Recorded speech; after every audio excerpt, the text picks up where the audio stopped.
Hello friends, welcome to CEC Gurukul live lectures. Dear friends, today in this session we are once again going to talk in our series on software engineering. We are going to give you in-depth knowledge, and for the discussion on the topic we have with us in our studios Dr. Pavitra Bharadwaj. Dr. Pavitra Bharadwaj is Assistant Professor in Department of Computer Science. She is in Mary College, University of Delhi. Dr. Bharadwaj is a dynamic professor and we are always delighted to have her in the studio. Through her we get in-depth knowledge on the various topics. Friends, if you wish to ask questions from Dr. Pavitra Bharadwaj on today's topic, then feel free to talk to us through our toll-free number. Our number is 1-800-110-430. I repeat, our number is 1-800-110-430. Now, I would like to welcome our guest, Dr. Pavitra Bharadwaj, once again, and would ask her to give us in-depth knowledge. Ma'am, we have conducted 2 sessions on software engineering. So, what are we going to study today? Today we will be talking about the first phase in software development, that is the requirement specification and analysis phase of software development. So hello, good afternoon. In our series on the software development, today is the 3rd lecture in the series, and in the previous 2 lectures, as you all are aware, we were discussing about what basically is software engineering. And we have seen that software engineering is not just computer science, purely computer science subject or purely related to computer science discipline, but it is actually an interdisciplinary area or an interdisciplinary topic where we talk about computer science, but along with that we also have to talk about various other aspects like statistics, mathematics, database management, and also along with that a very important component of software development is the management. So a software analyst is the person who is the front person, or who is the first interface of the developer company, of the basically the supplier who is going to work on the software. So software engineering is actually the development of softwares, and as we had discussed that it is actually a very long process. So it not just happens in one particular phase or in one particular cycle, but it actually is it goes on, and there are different phases to it, and sometimes some of the phases are iterative. So you go back to the first phase and then you start again. So there are different models which are used for software development, which we had discussed in the previous lectures also, and according to those models the software are the process is designed. How the software is going to be made, that process is designed according to these models. So today basically we are now going to start with the development process per se, that how software is developed and what is the process that is followed, generally followed for developing of a software. So basically what we are talking about is a scenario where a company, which is known as a client and we will be referring to as the client, is asking for a software, and there is a particular supplier or a company who develops the software takes the contract from the client, and then they start working on the process, or they start working on how to create a software which will best suit the requirements and needs of the company or of the client, and that will also be within the given constraints of maybe time or maybe budget or maybe some other functional constraints which the client wants. So basically the company is going to take care of all this. So when you talk about a process, so we talk about a phased development process, which is a development process which consists of various phases. So each phase ends with a defined output. So we have one phase, the output of the first phase will be becoming the input of the second phase. So therefore each phase will end with a certain document, or it will end with a certain product which we can say is an output, and then this output will be utilized for the next phase. So this is called a phased process. So it basically what it does is that it, instead of having one big solution to the problem, we try to divide, or we try to break that problem into multiple phases or into multiple parts, and then you solve each problem accordingly, and you solve each problem or you solve each part, and finally you obtain, or finally you reach the complete solution, or you finally reach the target, or you reach the goal which is set. So basically this phase development process is very important because of two main reasons. First is that it reduces the overall cost of development, because you can obviously you can divide the work amongst teams, and different people do different work, and therefore it reduces the cost, and also you are able to check for the quality at the right time, and also the progress of the process or the progress of how the system is being developed can be checked at some defined point. So you have some checkpoints where you can see that, oh yes, the product is being developed according to the specification or according to the requirement, or no, it is not being developed. You also can check whether you are following the timeline, or you are delayed, or you are ahead. So you can schedule your work accordingly. So therefore phase development process is one of the most I would say it is the most best strategy to be followed for software development, so that you can get all these advantages of cost, of time scheduling, and of maintenance of quality, and checking the progress of your work at the requisite time. So therefore we say that, you know, this is a very important aspect. So basically when we say software process is it is anything that operates for a period of time. So normally it consumes resources during that time, and using them to create a useful result.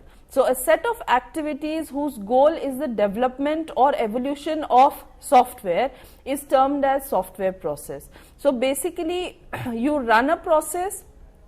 For running the process, you require certain inputs, you require certain, require certain ingredients to go into it, you require some machinery, certain resources to go into that, and when you use this, you follow a particular paradigm, you follow a particular way to solve the problem, and you create a useful solution. So all these activities together, which will help you in obtaining a software, is termed as a software process.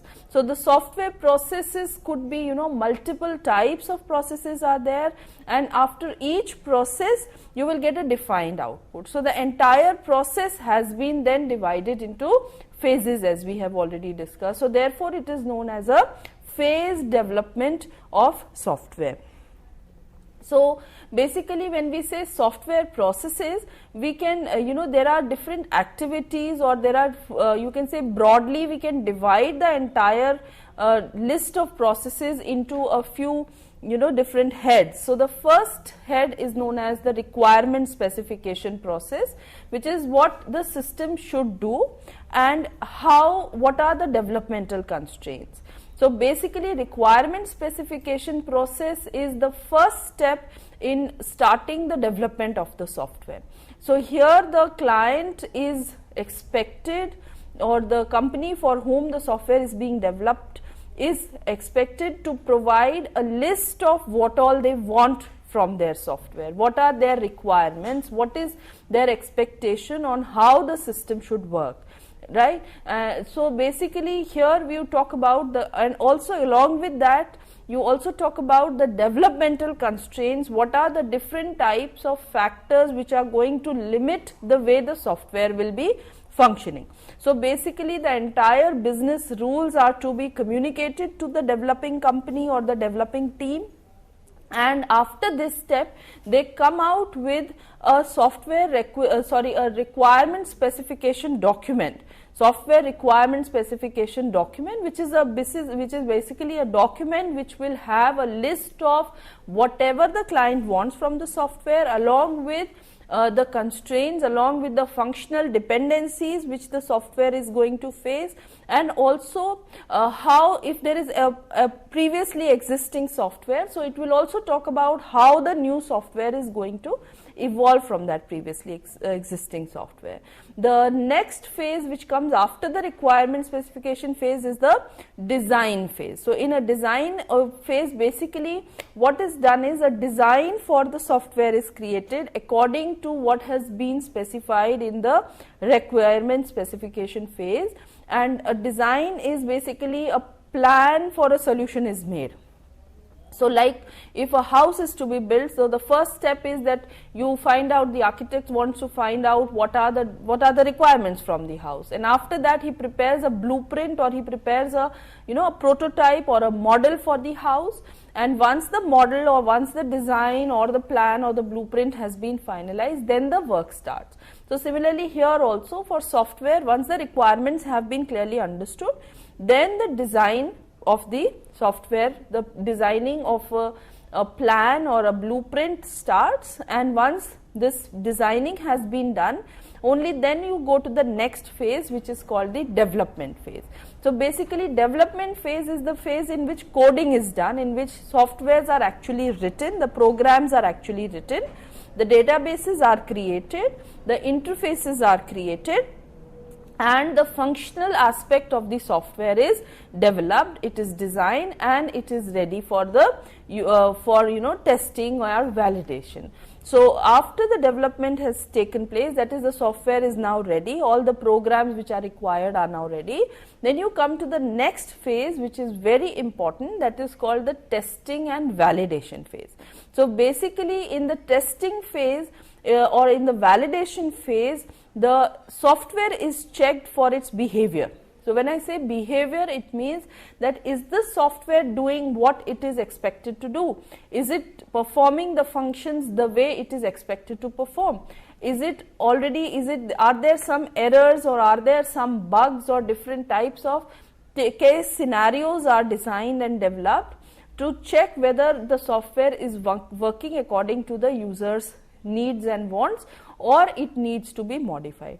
So after validation, sometimes you have to go back to the requirement specification phase to check whether the requirements have been clearly understood or not, although that is a very not so desirable scenario, but it sometimes has to happen. So after validation, after testing, is for example some bugs are found, then you go back to the development team. If there is a flaw in the design which is encountered in the testing, you go back to the design phase. So basically this is what I was saying, that it's an iterative process. So from the step 4 you may have to go back to step 1 or 2 or 3 depending on what the situation is.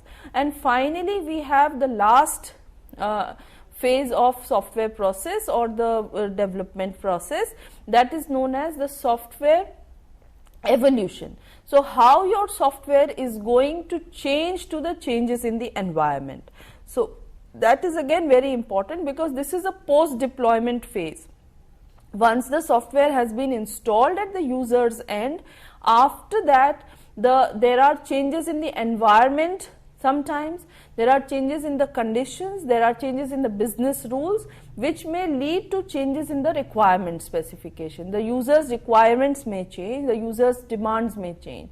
So for that purpose, basically the software has to be made in such a way that it can mold itself, it can change itself, and therefore we say that this is evolving. That is, the software evolves from its present state to a revised state according to the requirements of the user or his work environment. So basically we have seen that there are 5 major phases or 5 major processes or activities which are involved in the process of software development.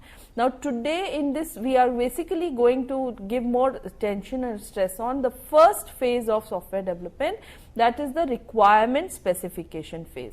So requirement specification phase is what we are going to discuss. So here we call this as requirement specification and analysis phase. So basically this is the process of studying and analyzing the customer and the user's needs to arrive at a definition of the problem domain and system requirements.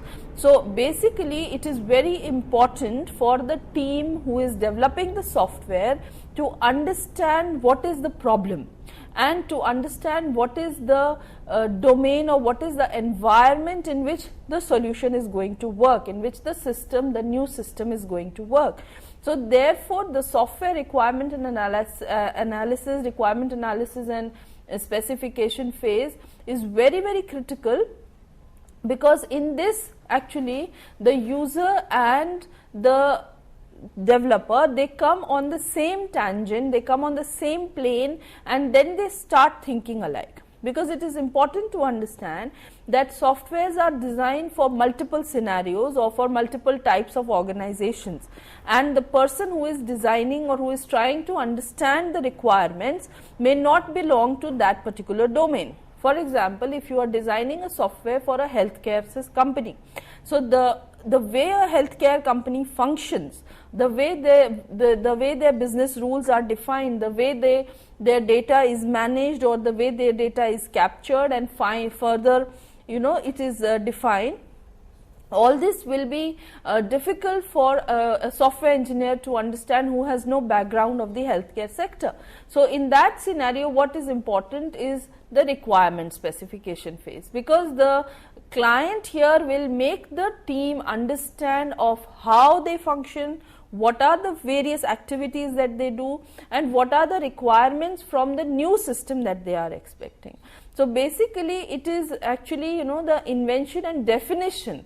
You are trying to define the behavior of the new system, that is the solution domain, such that it will produce the required effects in the problem domain. So you are actually deciding how the solution is going to be, and therefore then you are trying to understand the problem. So we are actually going backwards. We ask the user what they want, and then we see what the problem domain is.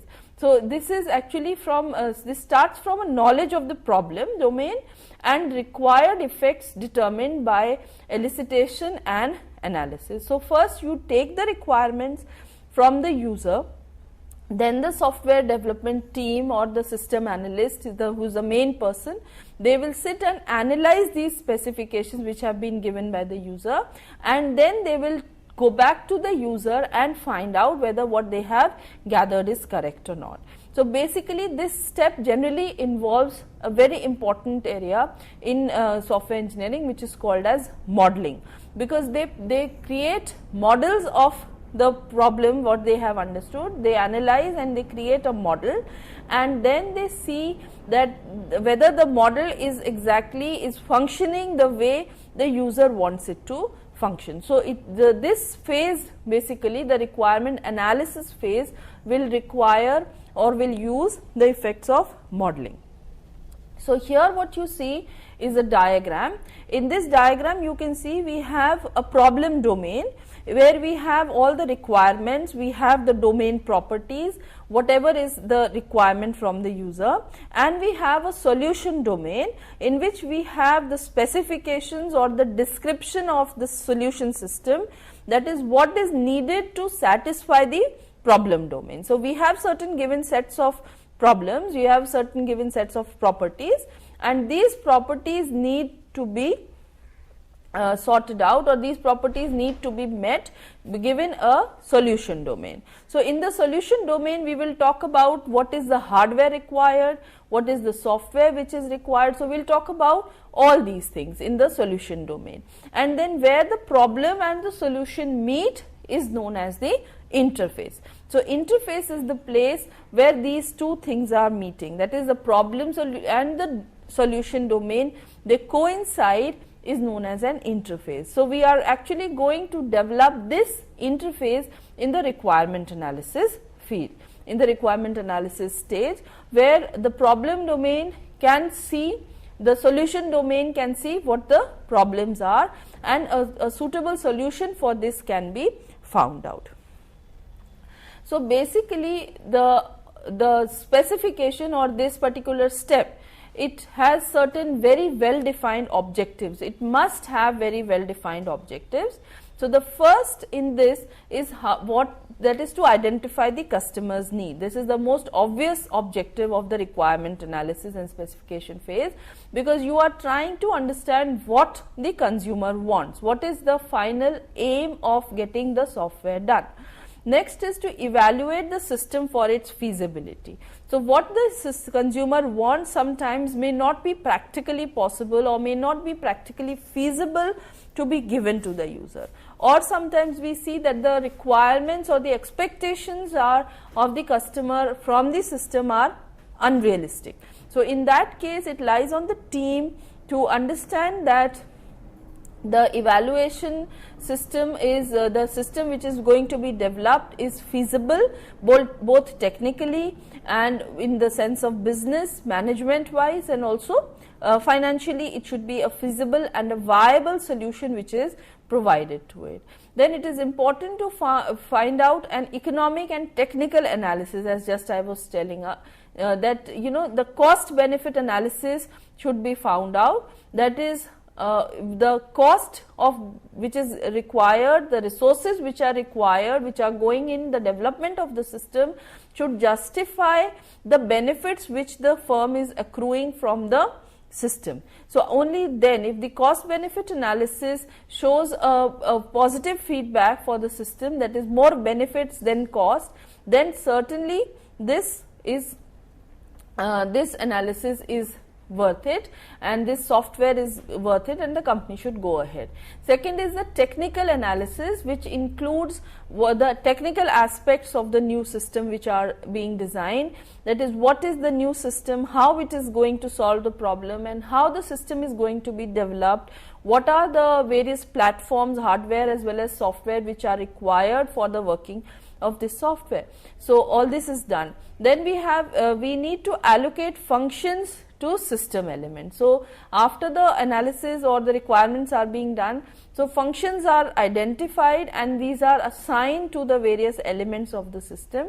After this, a schedule has to be fixed up, a broad schedule is to be fixed up for the development of the system, how the system is going to develop, what are the different milestones, what are the different checkpoints for the system, what is going to be the timeline according to which the system is going to be developed, and also the constraints are to be established, that is the constraints are to be conveyed to the team, as in what are the limiting factors or what are the limitations which the system has to follow.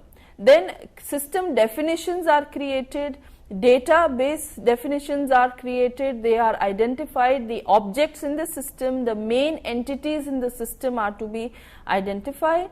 Then inconsistencies and anomalies are removed from the system.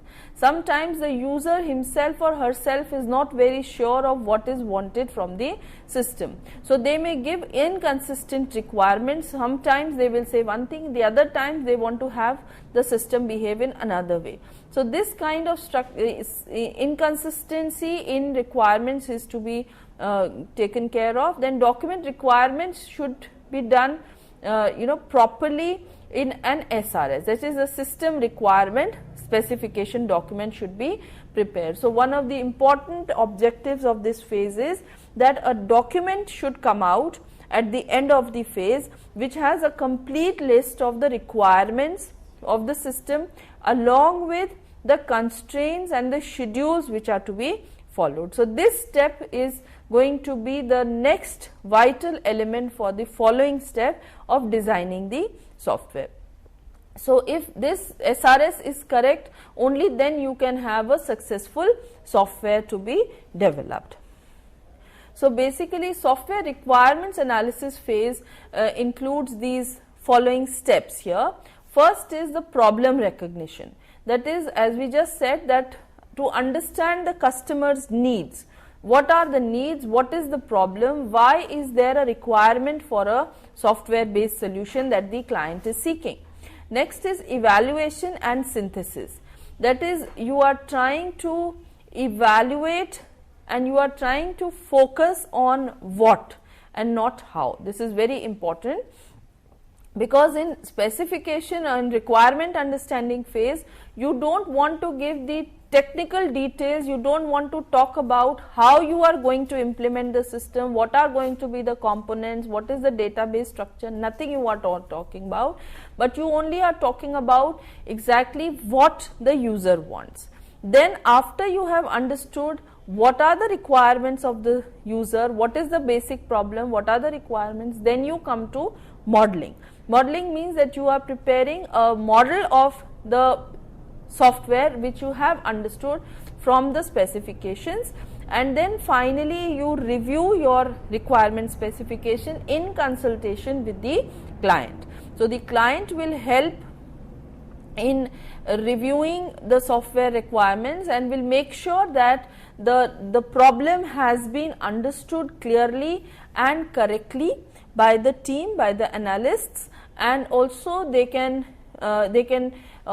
go back and they can make any changes if they find that any kind of problem has, or any aspect of the problem has been missed or has been overlooked while the requirement specification was being laid down. So basically these are the 5 major steps which are followed and in the process of requirement analysis and specifications. So the first important aspect when you talk about requirements is that you need to classify the requirements. So this will help you to understand and manage the large number of requirements in a better way, because when the user is when the user is specifying any requirements, they may cluster, or it's a flow of thoughts basically. So they may list a large number of requirements which are intermixed with each other. So they need to be grouped according to the logical clusters, and they need to be classified according to the different categories. So basically we can create different categories. For example, we can create a category of features, like we have a stimulus and a response. So for example, if you are developing a software for a restaurant system, so there if it is an ordering system, an order accepting system, so there will be several stimulus from the user, from the customer, and the system has to respond to it. So basically the requirement is a stimulus and response based. So you have some input coming from the environment of the user, and the system has to behave appropriately and has to respond appropriately to this. Then next requirement could be according to the use cases. So use cases are designed and according to them you can classify how the data is to be managed. Then next could be mode of operation, how the requirements are classified according to what the way the system is going to operate, whether it is going to be a real time system, it's going to be a batch system, and online system, what kind of system it is. So the mode of operation of the requirement phase is also taken place. Then user classes can be also defined. So sometimes only a single user is defined as a high authority user, admin user, or different users are assigned and their individual rights are set. For example, in banking system, so classes of users are created. And then if you have any subsystems also, so for them also the different for the subsystems also you need to define the requirements, and you need to classify the requirements based on their on the subsystem. So the whole system is actually composed of several subsystems. So for each subsystem you define the requirements, you understand the requirements. For example, if it is an ERP which is being developed, so now an ERP is a large software which is having multiple smaller portions, like you have HR management, you have salary, you have accounts, and so on. So each of the subsystem needs to be clearly defined, the requirements for each of the subsystem needs to be clearly defined, and how these subsystems are going to interact with each other to produce a result is also required to be defined. So basically this makes it easier to understand the intended capability of the product. Once you have categorized the requirements, so it becomes easy for you to understand, and it also becomes effectively managed because you can prioritize large groups than single requirements, because you have a group of requirements in a particular set. So you understand that okay, this particular requirement set, the functional requirements are more important than the user requirements, or you say the stimulus response is the feature requirements are more. So you can specify, you can put in more resources into that and you can solve that. So basically this gives easy manageability and easy development and easy priority of the requirements. So not all requirements are required at the same time. So you can prioritize the ones which are most urgent are taken care of first, the ones which can be a little backseat can be put a little behind the schedule and they can be taken care of later on. So basically when you classify the requirements, it becomes easier to manage, understand and also effectively control the way the system development is going to work, because during the requirement phase you talk about the time required also. So basically this is going to control that. So basically when we talk about the requirement analysis and specification, it is one person who is most important in this, and that person is known as the system analyst. So the system analyst is the person who undertakes the requirement analysis and specification phase. So he is the person who collects the data pertaining to the product, he analyzes the correct data, he understands what exactly needs to be done, and then finally he documents the requirements in a software requirement specification document. So software system analyst is the one person from the software team who has a complete picture or a complete view of what the user's understanding is to be, and therefore he is the person who documents those requirements and then goes back and takes a review from the client or from the customer for the same. So when we are saying requirement analysis, basically it has two main phases. First is known as the requirement gathering and the second is known as the analysis of the gathered requirements. So gathering means that you are trying to collect the user's requirements, the user's expectation. You are trying to collect more and more information from the client about what their expected behavior of the system is. Once the data has been collected, once the information is in place, what comes next is to analyze this information and to prepare the SRS, to prepare the requirement specification document, and then finally give it to the design phase for developing a particular plan of action. So basically requirement gathering is the first phase in requirement analysis, and second phase or requirement specification and analysis, and the second phase is the analysis of the gathered information. So we are going to study this requirement analysis in these two phases only. First is the requirement gathering phase and the second is the analysis of the gathered requirement phase. So first step that we see is the requirement analysis is that there is a software requirement specification document which comes out. The final output is this. This output is this document is reviewed by the customer. The reviewed SRS forms the basis of all future development activities. So this review, this SRS documentation and development, both these takes place in the requirement analysis phase. During the gathering phase, it is only the jotting down of points, the jotting down of customers' needs and other things from the user. So in the requirement analysis phase, basically the analyst gathers requirements through observation of existing systems, through studying the existing procedures, discussion with the customer and the end user, and analysis of what needs to be done. So basically this is very important. When one wants to gather information about an institution or an organization or a business, it is important that the person or the system analyst, he observes the way the current system is working.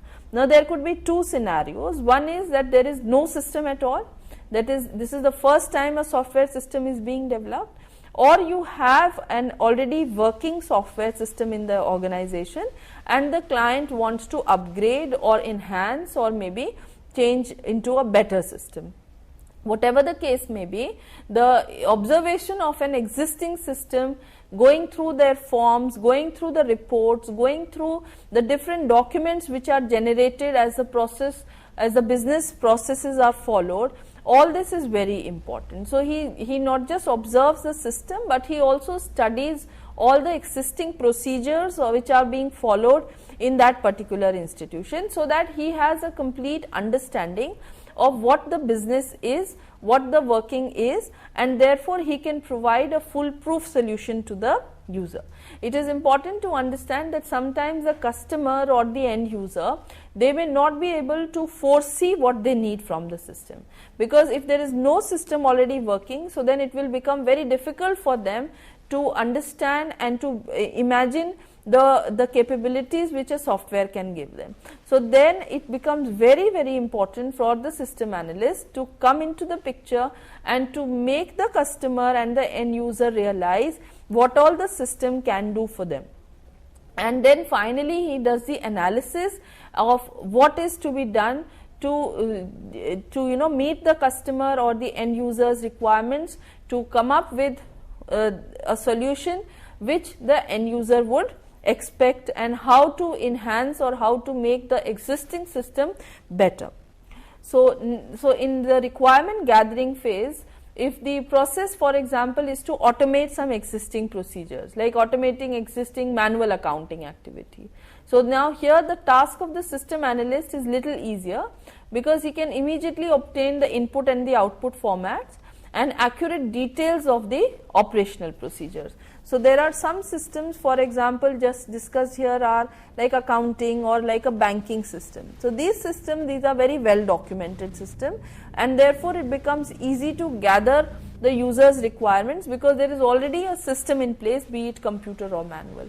But if the documentation or if the process is a little more abstract, so in that case it becomes important to gather the information from the user directly, because you have no system to depend on, you have no system to observe, you have no documents. So if it is a new procedure which the system is going to start, so there you need to have a more communicative and a more personal kind of requirement gathering exercise than by merely studying the existing procedure or interacting or observing the existing system. So in the absence, it is lot of imagination and creativity are required. So here, as I just said, that it will require interacting with the customer to gather relevant data, and this step is very important because it requires a lot of experience from the system analyst. A new system analyst would ask a less number of questions than a more experienced system analyst would ask, because it is important to see that when there is no working system, the user can only perceive what the system will do. So here it's important to facilitate the user in imagining that there is a system and how the system is going to work. So this step is very important in case where there is no system at all and there is no existing structures to study or to observe from or to begin with. So basically the system analyst is a very important person in this case, and he is a person who requires some desirable attributes. So some attributes of a good system analyst would be good interaction skills, he should be imaginative and creative, and he should be a little experienced also, because he has to deal with, he has to interact with people of multiple backgrounds. As I said initially also, that a software system analyst is a person who may have to interact from people beyond the technical fora. So for example, if he has to interact with educationists, if he is developing a solution for an educational institute, if he is developing a system for a security company, so he needs to understand the lingo and the language of the security company people. If it is a financial sector company or insurance company, so he needs to have a very good understanding of the different domains of business, how each of them works, because only then he can provide a solution, a satisfactory solution to a person who is himself not very clear about what the solution has to be, what are the requirements from the given solution. So, after the analysis, after the information has been gathered, it has been collected. So, there could be multiple ways in which the information is being gathered or collected. Like we said, it could be through personal, informal communication, or there could be more formal ways in which they communicate with each other.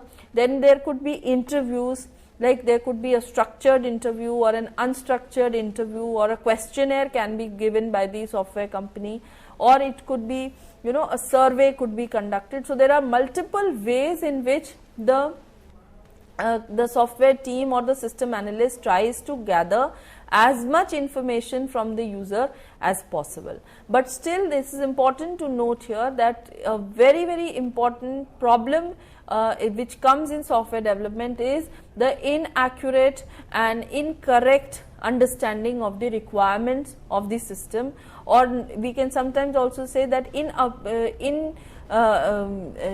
insufficient communication between the team and the client. So, this is important and this should be taken care of. So, once the sufficient or the required information has been gathered through all the different sources that I just mentioned, then it is important to analyze it. So, analyzing basically means that you understand the user's requirement clearly, and you also detect any inconsistencies or ambiguities or incompleteness of the information which has been provided. So, if there is any kind of incompleteness or inconsistency which is seen here, then it is further decided to take another decision with the end user and the customer to have a complete understanding of what the system is expected to do. So, here it is important that a review exercise is undertaken by the team, so that the review is done, so that a complete understanding of the system is done in case the user has not been able to provide complete and consistent requirement information. So, basically the analysis of gathered information will facilitate a lot of things once this analysis is done. So, it will have a number of objectives. So, first is to develop a clear customer perception of the problem.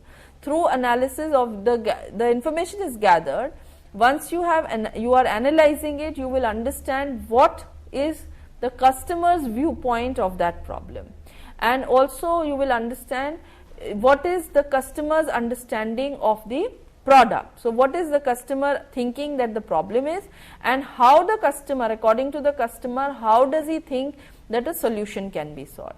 Then second thing is that there is no working model. If there is no working model, then the analyst has to read the customer's mind. So, without a clear understanding of the problem, it is always impossible to develop a satisfactory system. This is very important. So, unless you understand the problem completely, you cannot provide a complete solution.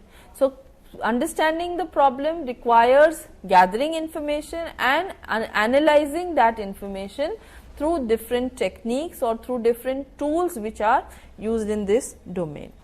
So, basically the following answers are sought when you talk to an analyst, or he will try to find out the answers to these questions when an analysis is done. So, first question which is answered is, what is the problem? So, the analysis should give the answer in the clear statement of problem.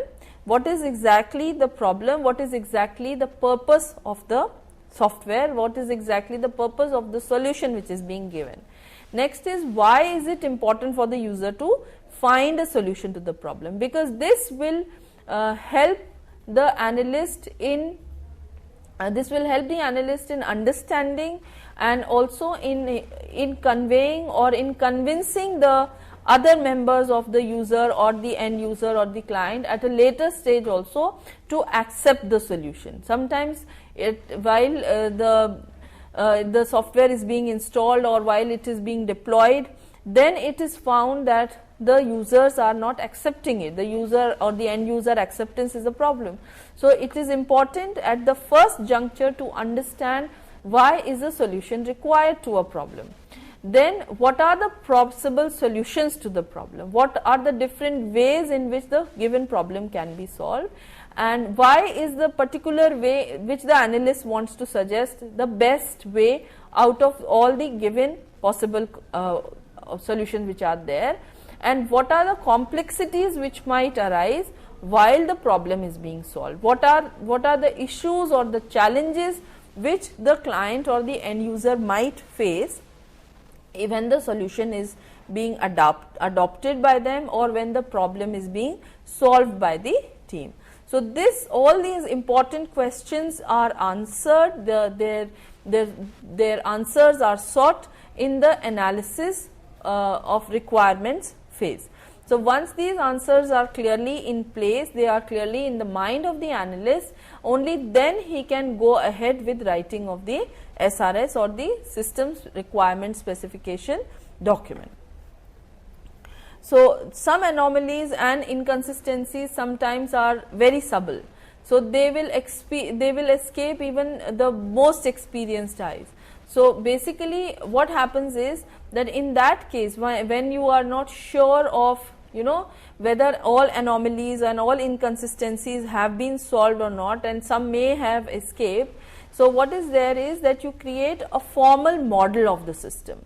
So, once the model is created, a formal model has been created and it is shown to the user's feedback has been taken on it, then it becomes very clear that even the smallest or the most subtle of the anomalies will also be detected, because the model is going to provide the user a live structure or a live and hands-on kind of interface to the system, and the user is better able to visualize what he wants. So, during the requirement analysis phase, if there is no existing system which is used, then many a times the analyst would choose to develop a model, and based on that model the requirements are better understood, sometimes even by the end user, not just by the team, by the end user also it becomes easy for them to understand what the model is going to be.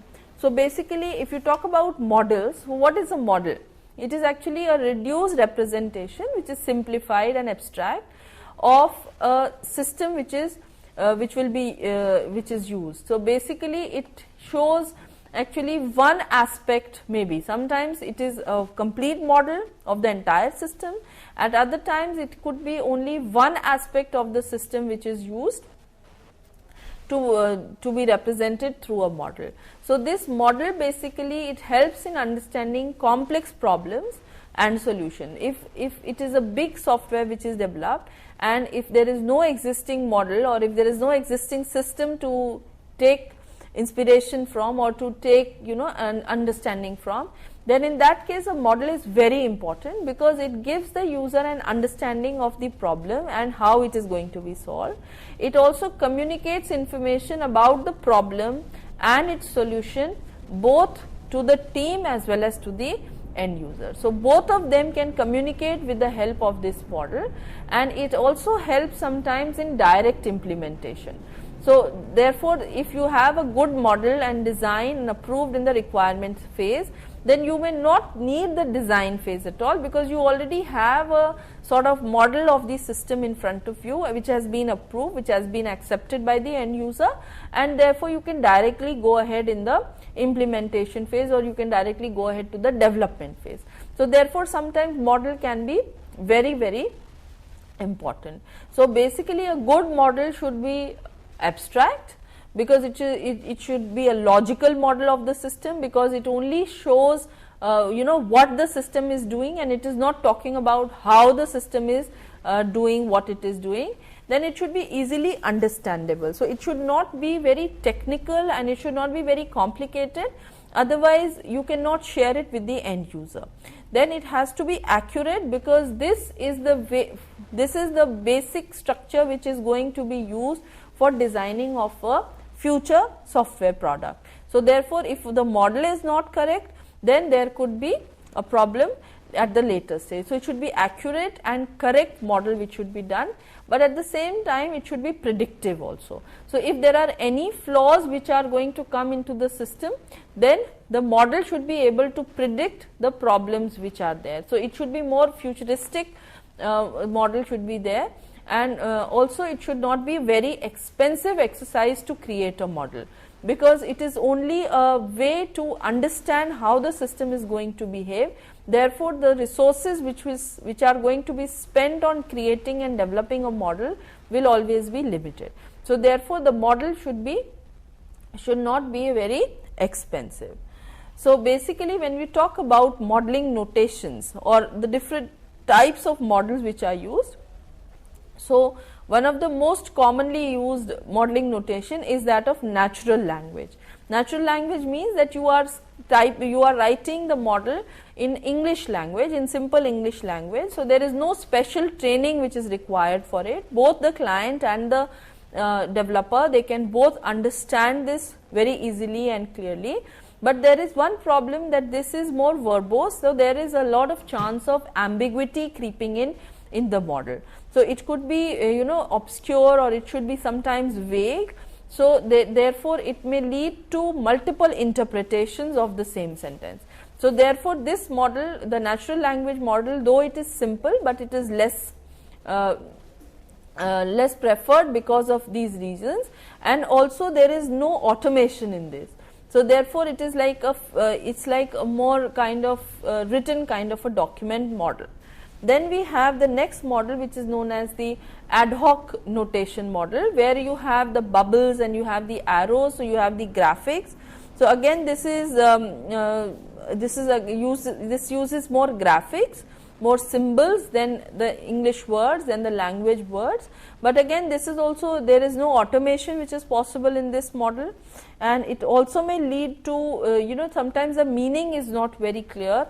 So, it may also lead to ambiguous interpretations of the facts which the model is going to show, and there is no syntax which is formally defined for this. So, therefore, it is, of course, it becomes easy to use this model, easy to represent this model, but still nevertheless this model is also sometimes used. Then we have the semi-formal notation model, where we have the use UML or the URN models. So, here we have the syntax and the graphics are very well defined, and there is partial or common understanding. So, basically it lies somewhere in between the informal and the formal notation. So, here you have a syntax, you have some particular English language words also. So, you can gather from it, the client can also gather from it. So, it is partial automation is possible here, and meanings are only defined informally. So, still, because there is still informality here, so therefore, there is a risk of ambiguities creeping in here. So, the final and the best model which is used, modeling notation which is used, is the formal notation which is used, where you use the logic, you use SDL, or you use different other tools. So, here when we are saying formal, so it means that the syntax and the semantics are very well defined. So, therefore, there is great automation, analysis and transformations can be done easily, but it is more technical in nature. So, it is difficult to learn and understand. So, sometimes these formal notations are used only for internal understanding and internal communication, and while you are communicating with the clients, you may not use these formal notations, because the clients may find difficult to comprehend. So, therefore, these modeling notations are possible, which will allow a model to be developed before you actually develop an SRS. And now the model is created, so you can directly go on the implementation. So, modeling notation, as we just said, that informal is better, because it can be understood by all stakeholders, and but still there is lack of tool support in it. So, therefore, there is less automation. You cannot just create the model on the go, and you have to really sit and do it individually. Formal are more precise, so you go for these. So, these have fewer possibilities. There are automation tools which are possible. You can directly create the model, verify it and transform it also. So, these are basically but intended for developers. These are not for the common people, as I just said. So in modelings we use the concepts, different concepts are used, like the entities and their relationships. So we use one of the following, like we use the ER diagram, the traditional version, then we can use the UML class diagrams and also the relational table. So these are a few structures which are used. So ER diagrams are basically used, also commonly used in the database designing also, where the data structures are to be identified and their relationship with each other is to be determined. So ER diagrams are used. So we can use other models also, like we can have domain models can be used, so which have, you know, two domains we can talk about. When you are talking about a model, you are talking about a problem. So you talk about two versions. One is the existing version and the other is the to be model. So what is the problem and what is the solution which is proposed for this? So in this case you have input and output data structures of the system to be. So model of the stored data or the database can be done. So this is not necessarily an image of the domain data, but additional data is introduced, for example user preferences, etc. Then we can have another architectural design of the system to be can be designed. So this gives a design, comprehensive design of what this final system is going to be, what are the different components or the subsystems of this modeling structure. So we can analyze these models also, which the models which are done, like we can analyze them by construction. So we learn by questioning and we describe the system. Then by inspection, that is you execute or you analyze the model in our minds whether they are reliable or not. So you inspect them, you execute, you run them and you see. Or we can also analyze a model based on the formal analysis, that is you actually require semantics or you require mathematical tools for verifying the behavior or for checking the behavior of the model. So basically these are more reliable in theory, but these are very expensive. So certain these are only used for a specific kind of system because of this requirement, and also because these are more technical. So therefore they require more kind of user this thing. Then we have by testing the model analysis. So we have execution, simulation, we have animation testing and different other types of testing are done. So possibly we try to, you know, directly or indirectly we interact with the model or the prototype. Basically it is a prototype. So you interact with this and then you find out, you try to determine the behavior or the analysis or behavior of the model, or you analyze the way the model is going to reflect the final problem. So we have discussed a little about what is requirement analysis and what are models and what are the implications of using models in the requirement analysis phase. In the next lecture we will be talking more about the same topic, that is requirement analysis and specification, particularly about the documentation part of it. Till then, thank you. Thank you, and thank you so much for giving us this session on software engineering. Dear friends, for your feedbacks, you can write to us at info.cec@nic.in. We are taking your leave with the promise that we are going to meet again soon and would be discussing more. Till then, take care. Goodbye. Thank you, and thank you once again.